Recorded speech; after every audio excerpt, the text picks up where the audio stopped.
Change दे फटाफट से। Sorry ma'am, I have no change. क्या बोला? Sorry I have no change. अबे सुंदर लड़की देखी नहीं और लाइन मारना शुरू हो गया। और तुझे क्या लगता है ये इंग्लिश के 2-4 वर्ड्स बोलने से लड़की इंप्रेस हो जाएगी? साले जूते की दुकान लगा के बैठा है और लड़की को इंग्लिश आ रहा है। और ये क्या किताब पढ़ रहा है? ऐसा क्या कर लेगा पढ़ के? बंद कर इसको। ठीक है madam, don't waste my time. ठीक है, आगे अबे चुप हो जा, इंग्लिश कम झाड़ मेरे सामने। और क्या बोला? Don't waste my time. अबे साले तेरी औकात भी है कि मैं तेरा टाइम वेस्ट करूं? साले जूते की शॉप खोल के रखी है तूने और मुझसे तू जबान लड़ा रहा है। अबे तेरी हैसियत ही क्या है और ये पढ़ लिख के तू क्या ही बन जाएगा? साले आजकल लग रहा है सबको बड़ा शौक चढ़ा है, जूते की शॉप लगा के मैं प्रधानमंत्री बन जाऊंगा। अबे औकात देखी तूने अपनी फटीचर? साले तू प्रधानमंत्री बनेगा? बंद कर इसको। देखिए मैडम, मैं आपके आगे हाथ जोड़ता हूँ। सुबह सुबह मैं 500 खुले कहाँ से लाऊंगा? अभी तक तो मेरी बोहनी भी नहीं हुई। अगर आपको जूते वूते पॉलिश कराने हो तो मैं कर सकता हूँ, अगर आपको नहीं कराने तो आप आगे जा सकती हैं। मैं पढ़ाई कर रहा हूँ तो प्लीज़ मेरे को डिस्टर्ब मत करिए। अबे ओ चूतिया, मैंने जूते पहन रखे हैं क्या जो तू पॉलिश करेगा? और तेरे से पॉलिश करवाऊंगी। साला देख के लग रहा है कि तू जूतों को पॉलिश तो कम करता होगा, उनका हाल बुरा बनाता होगा। और सुन, मुझसे ना अब अंग्रेजी में बात मत करना। और मैं तेरे को एक बात और बता देती हूँ, ये बुक पढ़ने से कुछ नहीं होगा। तू गांव का गवार है ना, तो उसी की तरह बोला कर। ये इंग्लिश झाड़ के ना किसी को इम्प्रेस करने की जरूरत नहीं है। और ये तो बिल्कुल मत सोचना कि तू इंग्लिश झाड़ेगा तो कोई लड़की इम्प्रेस हो जाएगी तुझसे, या तू कहीं का बहुत बड़ा प्रधानमंत्री या कोई बहुत अच्छे स्किल्स पर जॉब मिल जाएगी तेरे को। अबे चूतिया, जैसी तेरी औकात है ना, जैसा तेरा काम है उसी पे फोकस करो। ये बुक साइड में रख दे, समझ आई ना? और ना मेरी ही मती मारी गई थी जो मैं तू जैसे फटीचर के पास आ गई 500 के खुले लेने हैं। तेरे पास 500 क्या 100 के भी खुले नहीं होंगे, इतना गरीब है तू। अरे मैडम जी, जब आपको पता ही था कि मेरे पास 100 के खुले नहीं होंगे तो क्यों आप आई मेरे पास 500 खुले लेने? आपको पता होना चाहिए कि सुबह सुबह का टाइम है। अब मैं कोई बड़ा सा धंधा तो लेके बैठा नहीं हूँ कि मेरे पास 2-4 हज़ार रुपये होंगे। मेरे पास नहीं है 500 खुले। आप आगे जाइए, मेरा टाइम वेस्ट मत करिए। टाइम? और वो भी मैं तेरा वेस्ट कर रही हूँ? अबे मैं तेरा टाइम वेस्ट नहीं कर रही, तू मेरा टाइम वेस्ट कर रहा है। अच्छे खासे मूड से आई थी, 500 के खुले, पता नहीं क्या किस्मत आई कि मैं तेरे से टकरा गई और तेरे से 500 के खुले मांग लिए मैंने। अच्छे खासे काम पे जा रही, तूने मेरा पूरा मूड ही सत्यानाश कर दिया। जा रही हूँ मैं यहाँ से, अपनी शक्ल मत दिखाओ। तेरी 2 मिनट में तेरी दुकान देख कैसे मैं हटवाती हूँ यहाँ से। दिखेगा नहीं तू यहाँ पे, आसपास भी कहीं नहीं भटक सकता तू। वैसे भी इस फटीचर के मुंह लग के ना मेरा पूरा दिन खराब हो गया। अपने भैया से बोल के इसकी दुकान हटवाऊंगी यहाँ से। जब तक इसकी दुकान हटवा नहीं दूंगी ना, तब तक मेरे दिल को चैन नहीं मिलेगा।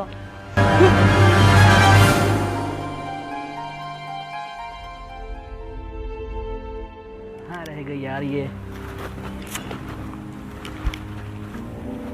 1 घंटा हो गया इसका वेट करते करते।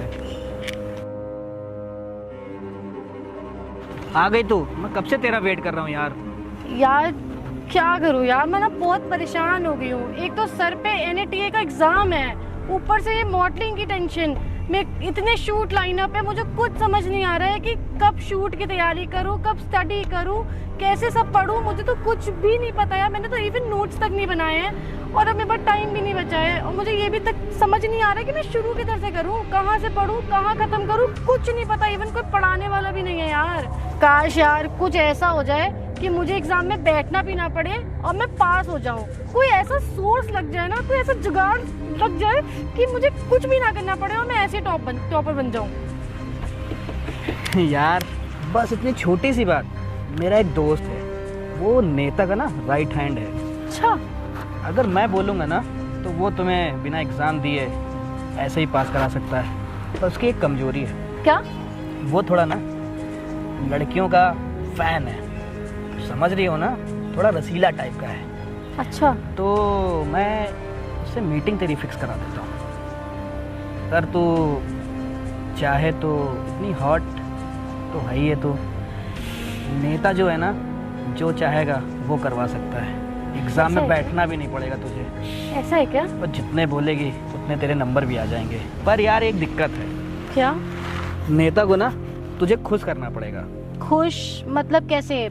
पैसे चाहिए उसको? अरे यार नेता को पैसे की दिक्कत होगी। खुशी का मतलब उनके फार्म हाउस जाना पड़ेगा तुम्हें। फार्म हाउस जाना पड़ेगा? अरे एक दिन नाइट स्टे करना पड़ेगा उनके साथ तुम्हें। मतलब तुम बोलना क्या चाहते हो? मुझे कुछ समझ नहीं आ रहा। अब जब जो मैं बोलना चाहता हूँ तुम समझ रही हो अच्छे से। तुम हॉट हो, खूबसूरत हो, क्यूट हो, तुम्हें नंबर चाहिए या एक रात नेताजी के साथ बिता के कुछ भी कर सकते हो आप। ये डिसीजन तुम्हारे हाथ में है। मैंने एक राय दी है तुम्हें। मेरा एक दोस्त है, बस मीटिंग फिक्स कराने के लिए मैं तुरंत अभी बोलो, मैं अभी उसको कॉल करके बोल देता हूँ। ठीक है, मैं समझ गई तुम क्या कहना चाहते हो रुद्र। ठीक तो है, करवाओ फिक्स। करवाओ मैं मीटिंग? कुछ भी करने को रेडी हूँ, बस मुझे किसी भी हाल में जॉब चाहिए यार। मुझे पता था तुम रेडी हो जाओगी।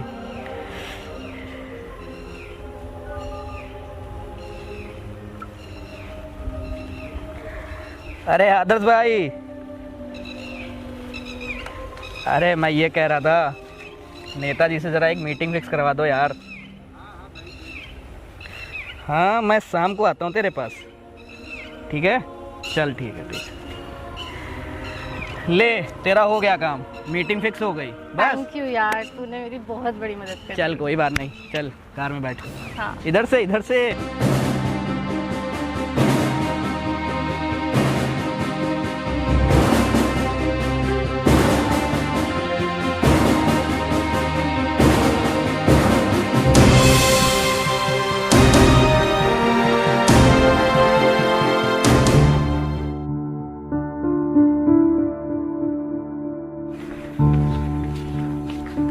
क्या बात है सृष्टि, क्या सोच रही हो? कुछ नहीं यार, बस ऐसे ही। यार जो भी बात है मुझे बता ना, मैं तेरा दोस्त ही तो हूँ, बता सकती है तू मुझे। क्या करूं यार, कुछ समझ नहीं आ रहा है। NATA का एग्जाम सर पे है और साइड में मॉडलिंग की भी टेंशन है यार। कुछ समझ नहीं आ रहा कैसे सब मैनेज करूंगी। एक तरफ एग्जाम्स है जिसकी मैंने तैयारी तक नहीं कर रखी है और मुझे कुछ भी नहीं पता है कि मैं क्या लिखूंगी, क्या करूं, कहाँ से शुरुआत करूं, कहाँ खत्म करूं, कितना पढ़ना है, क्या पढ़ना है, कुछ नहीं समझ आ रहा है यार। और दूसरी तरफ ये मॉडलिंग का हेडेक, कभी भी शूट लाइन अप कर देते हैं, कभी भी मेरे को जाना पड़ सकता है। मैं इस हालात में कैसे पढ़ूंगी, मुझे कुछ समझ नहीं आ रहा यार। यार तू बिल्कुल ना परेशान मत हो, मुझे तुझ पे बहुत ज़्यादा ही भरोसा है। बस तू एक काम कर, थोड़ी सी पढ़ाई कर ले, तू निकाल लेगी, मुझे पता है। यार पढ़ने की क्या जरूरत है, मेरा तो याद है, मेरा एक फ्रेंड है रुद्र, उसने ना नेता से सेटिंग बैठा दी है मेरी, और बस मुझे ना सिर्फ उसके पास जाना है और फिर पता है मैं आराम से पास हो जाऊंगी। मतलब मैं कुछ समझा नहीं, तू पास हो जाएगी कैसे? अरे यार रुक, मैं बताती हूँ।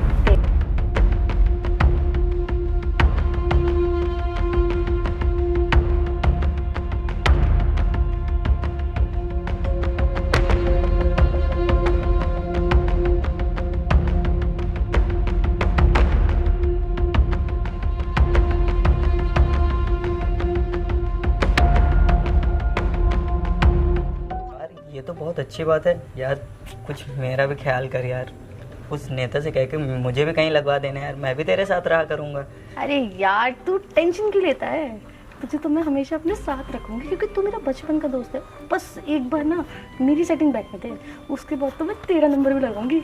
चल ठीक है, फिर चलते हैं, एक एक कप कॉफ़ी पीते हैं। चल।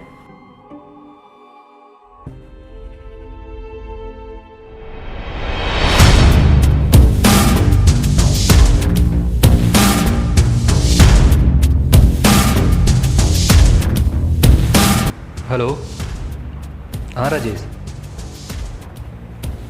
अरे वो लड़की के बारे में जो बात हुई थी, हाँ भेजो उसको। ठीक है। नमस्ते नेताजी।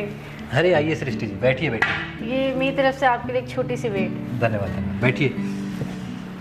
और बताइए सृष्टि जी, कैसे आना हुआ? नेताजी आपसे एक ज़रूरी काम था, रुद्र ने तो आपको बताया ही होगा। हाँ, रूद ने आपके बारे में बताया था, और रूद तो मेरे छोटे भाई जैसा है, और उसने आपकी जितनी भी तारीफ की थी ना, उससे कई गुना ज़्यादा आप खूबसूरत हो।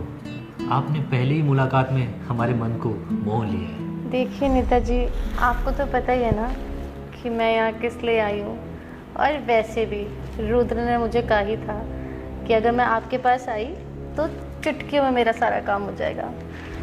तो क्या आप मेरा एक छोटा सा काम कर सकते हैं? अरे सृष्टि जी, आप जैसी हुस्न की परी के लिए ये छोटा सा काम तो क्या, मैं 10 माले से छलांग मार जाऊं। अरे नहीं नहीं, अगर आप छलांग मार देंगे तो मेरा काम कौन करेगा? अरे सृष्टि जी, मैं तो मजाक कर रहा था, और अगर मैं छलांग मार दूंगा तो मैं आपके साथ टाइम कैसे स्पेंड कर पाऊंगा? और वैसे कौन सा काम है? एक्चुअली वो क्या है ना, मेरा ना NATA का एग्ज़ाम है जिसके लिए मैंने कुछ भी पढ़ाई नहीं करी क्योंकि मुझे समय ही नहीं मिला। और अगर अब पढ़ने जाऊंगी तो मुझे पक्का पता है कि मैं फ़ेल हो जाऊंगी। इसलिए आपसे एक छोटी सी रिक्वेस्ट है कि कुछ भी करके कुछ ऐसा कर दीजिए कि मैं एग्ज़ाम भी ना दूँ और मैं पास हो जाऊँ। सृष्टि जी, काम तो मैं आपका कर दूंगा, लेकिन उसके बदले में मुझे क्या मिलेगा? देखिए नेताजी, वैसे तो आपके पास सब कुछ है, पैसा है, गाड़ी है, बंगला है, सब कुछ है, आपको किसी चीज़ की क्या ज़रूरत है। लेकिन अगर फिर भी आपको लगता है कि मैं आपको कुछ दे सकती हूँ तो बेझिझक बताइए, मैं सब कुछ देने को तैयार हूँ आपको। देखिए सृष्टि जी, एक इंसान को क्या चाहिए? नौकरी, छोकरी और पैसा। पैसा तो मेरे पास बहुत सारा है, और नौकरी वो मैं करूँगा नहीं। रही बात छोकरी की, तो आप ऐसी चीज़ हैं कि आपके पीछे तो पूरा ज़माना पागल है। तो मैं क्या चीज़ हूँ? मैं तो आपका सेवक हूँ। क्या मुझे सेवा करने का मौका मिलेगा? हाँ हाँ ज़रूर, इसीलिए तो मैं यहाँ आई हूँ। लेकिन ऐसा है ना, मुझे मेरी जॉब बहुत प्यारी है। अगर आप मेरी जॉब लगवा देते हैं तो जो आप चाहेंगे वो मैं करने को रेडी हूँ। वाह सृष्टि जी वाह, मैंने जितना सोचा था आप तो उससे कहीं ज़्यादा चालाक निकली। आप ड्रिंक करती हो क्या? जी नहीं। एक बात बोलो सृष्टि जी, इस शराब से ज़्यादा नशा आप में है, और अब इस शराब के अलावा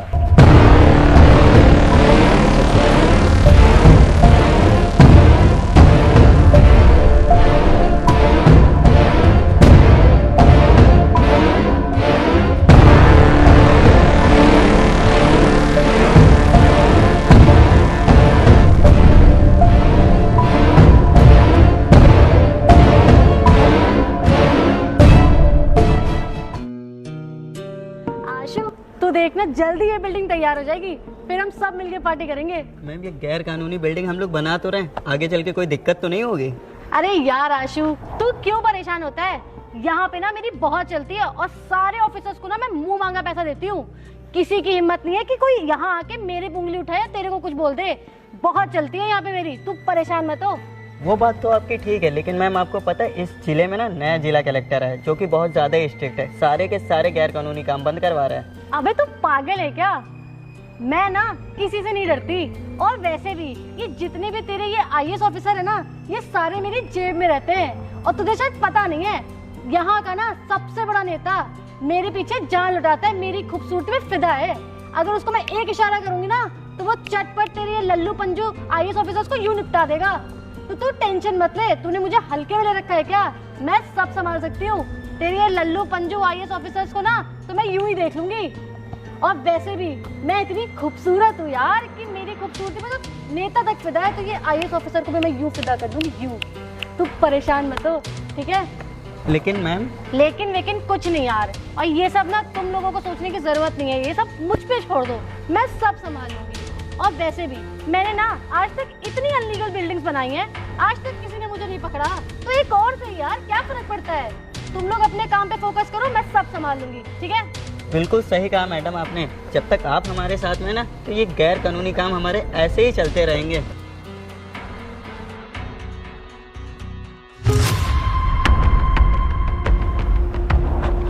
अरे मैडम, ये लोग कौन है? ये हमारी जमीन पे खड़े हुए हैं, चल के देखते हैं। इनकी इतनी हिम्मत, ये हमारी प्रॉपर्टी पे खड़े हैं, अभी बताती हूँ इन्हें।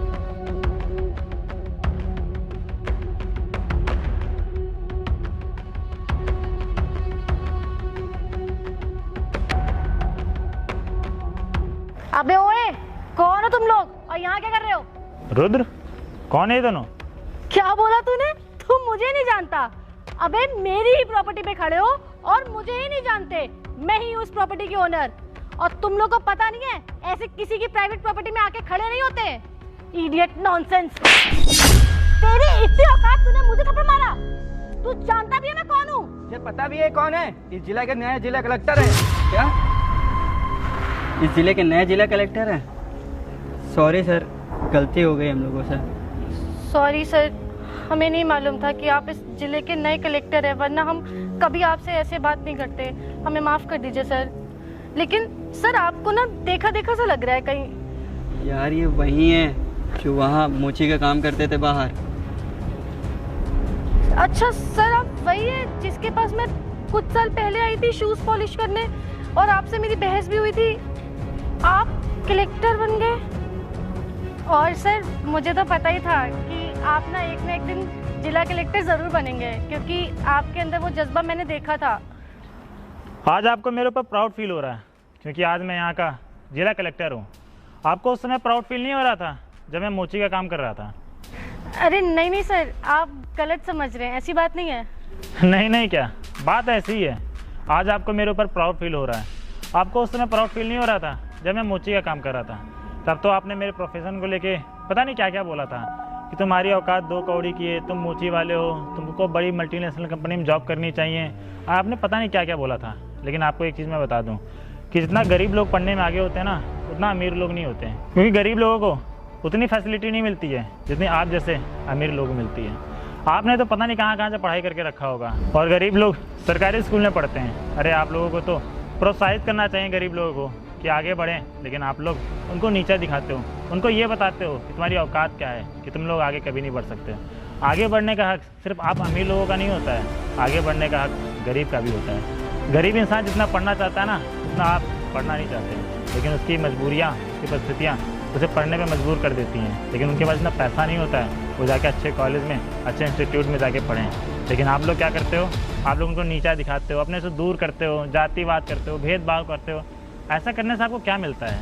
अगर आप लोगों की परवरिश अच्छी हुई होती ना, तो आप लोग छोटे लोगों को इतना नीचा ना दिखा रहे होते। गरीब इंसान की भी चाह होती है कि पढ़ लिख के IAS ऑफिसर बने, और वो बन भी सकता है। लेकिन आप लोग क्या करते हो? उसको ये बताते हो कि तुम लोग की औकात सिर्फ 2 कौड़ी की है, तुम लोग सिर्फ सब्जी बेच सकते हो, अंडे की दुकान खोल सकते हो, रिक्शा चलाएं, सब्जी बेचें। लेकिन आप लोग को ये नहीं करना चाहिए। अरे आप लोग को तो उनको बढ़ावा देना चाहिए, उनकी हेल्प करनी चाहिए, चाहे वो पैसे से करें चाहे किसी और चीज़ से करें। लेकिन आप लोग ऐसा बिल्कुल भी नहीं कर सकते। उस दिन आपने मेरे नोट्स की इंसल्ट की थी। आपको पता है मैंने उन नोट्स कितनी मेहनत करके बनाए थे? रात भर जग के बनाए थे। उस नोट्स को बनाने में मुझे सालों की मेहनत लगी थी, और आज मैं IAS ऑफिसर बन के यहाँ खड़ा हूँ ना, तो सालों की मेहनत है।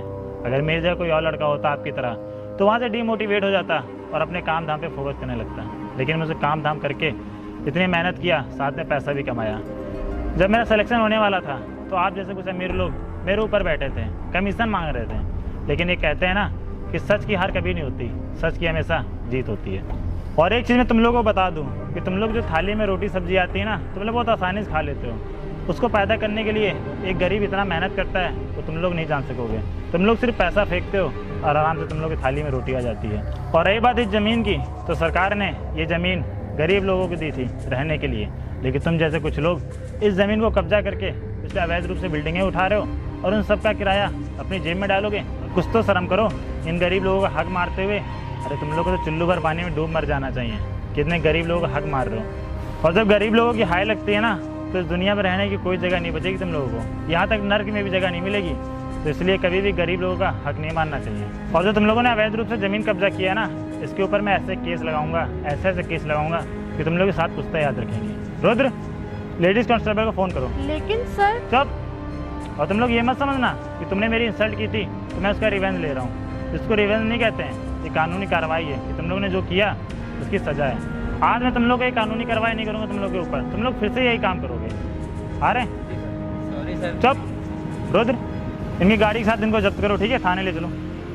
सॉरी सर, माफ़ कर दीजिए सर, नेक्स्ट टाइम से नहीं होगा।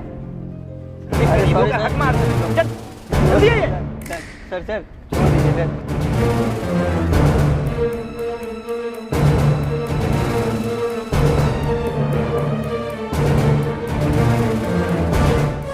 तो गाइस ये वीडियो आपको कैसी लगी? ये सिर्फ एक वीडियो ही नहीं है, ऐसा रियल में होता है। जो अमीर लोग होते हैं वो गरीब लोगों में भेदभाव करते हैं और गरीब लोगों को आगे बढ़ने नहीं देते हैं। तो इसलिए ऐसा कभी भी आप देखें ऐसा होते हुए तो कंप्लेन करें, और गरीब लोगों के साथ ऐसा बिल्कुल भी ना करें। अगर आपको ये वीडियो अच्छी लगी हो तो वीडियो को लाइक करें, चैनल को सब्सक्राइब करें। अगर आप ये वीडियो फेसबुक पे देख रहे हैं तो वीडियो ज़्यादा शेयर करें, और स्टोरी पे कमेंट में बताएं कि आपको वीडियो कैसी लगी, वीडियो का कौन सा पार्ट अच्छा लगा, और नेक्स्ट वीडियो कौन से टॉपिक पे चाहिए ये भी आप कमेंट सेक्शन में बता सकते हैं।